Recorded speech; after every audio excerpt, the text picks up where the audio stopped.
आज भी हमारे समाज में औरतों को देवी का रूप समझा जाता है और ये जो हमारे तीज त्यौहार हैं इनका अपना ही अलग महत्व है। ये हमारी सांस्कृतिक विरासत हैं। इससे हमें जीने की शक्ति मिलती है और यही शक्ति हमें सही मार्गदर्शन करती है। इन्हीं सब में एक सबसे महत्वपूर्ण पूजा है महिलाओं के लिए वट सावित्री की पूजा। आज हम उसी पर चर्चा करने जा रहे हैं।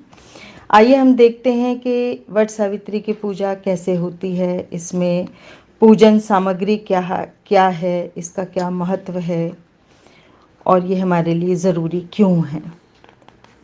आज 19/5/2023 है, दिन शुक्रवार, ज्येष्ठ माह की अमावस्या। जानेंगे कि वट सावित्री व्रत क्या है। वट सावित्री व्रत का हिंदू धर्म में काफ़ी महत्व है, ये हम सब जानते हैं। इस दिन सुहागन महिलाएं अपने सुहाग की रक्षा के लिए वट वृक्ष यमदेव की पूजा करती हैं। शाम के समय वट की पूजा करने पर ही व्रत को पूरा माना जाता है।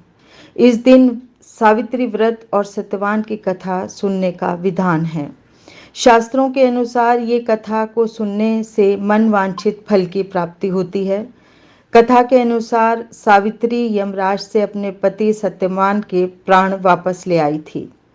इस व्रत में कुछ महिलाएं फलाहार का सेवन करती हैं तो वहीं कुछ महिलाएं निर्जल उपवास भी रखती हैं। वट वृक्ष का क्या महत्व है हमारे लिए। हिंदू धर्म में वट सावित्री व्रत में वट सावित्री दोनों का बहुत महत्व माना जाता है। पीपल की तरह वट या बरगद के पेड़ का भी विशेष महत्व है। शास्त्रों के अनुसार वट में ब्रह्मा विष्णु महेश तीनों का वास होता है। बरगद के पेड़ के नीचे बैठकर पूजन व्रत कथा सुनने से आपके मनोवांछित फल की प्राप्ति होती है। वट वृक्ष अपनी लंबी आयु के लिए भी जाना जाता है, ये हम सब जानते हैं। इसलिए इस वृक्ष को अक्षय वट का नाम भी दिया गया है। अब जानते हैं कि पूजन सामग्री इसमें क्या क्या लगती है। वट सावित्री पूजन के लिए सत्यवान सावित्री की मूर्ति, बांस का बना हुआ एक पंखा, लाल धागा, धूप, मिट्टी का दीपक, घी, देसी घी, 5 तरह के फल फूल, 1.25 मीटर लाल कपड़ा, 2 सिंदूर, जल से भरा हुआ एक पात्र और रोली को आप इकट्ठा कर लें। पूजन विधि जानते हैं। इस दिन सुहागनों को सुबह स्नान करके 16 श्रृंगार करना चाहिए। वट सावित्री में वट यानी बरगद के पेड़ का बहुत महत्व माना जाता है। शाम के समय सुहागन को बरगद के पेड़ के नीचे पूजा करनी होती है। एक टोकरी में पूजा की सभी सामग्री रखें। पेड़ की जड़ों में जल चढ़ाएं। जल चढ़ाने के बाद दीपक जलाएं और प्रसाद चढ़ाएं। इसके बाद पंखे से बरगद के पेड़ की हवा करें। सावित्री माँ का आशीर्वाद लें। वट वृक्ष के चारों ओर कच्चे धागे या मौली को 7 बार बांधते हुए पति की लंबी उम्र और स्वास्थ्य की कामना करें। इसके बाद माँ सावित्री सत्यवान की कथा सुने। घर जाकर उसी पंख से अपने पति को हवा करें और आशीर्वाद लें। फिर प्रसाद में चढ़े फल आदि ग्रहण करने के बाद शाम में मीठा भोजन आप अवश्य करें। वट सावित्री की कथा क्या है। बहुत पहले की बात है, अशुपति नाम का एक सच्चा ईमानदार राजा था। उसकी सावित्री नाम की एक बेटी थी। जब सावित्री शादी के योग्य हुई तो उसकी मुलाकात सत्यवान से हुई। सत्यवान की कुंडली में सिर्फ 1 वर्ष का ही जीवन शेष था।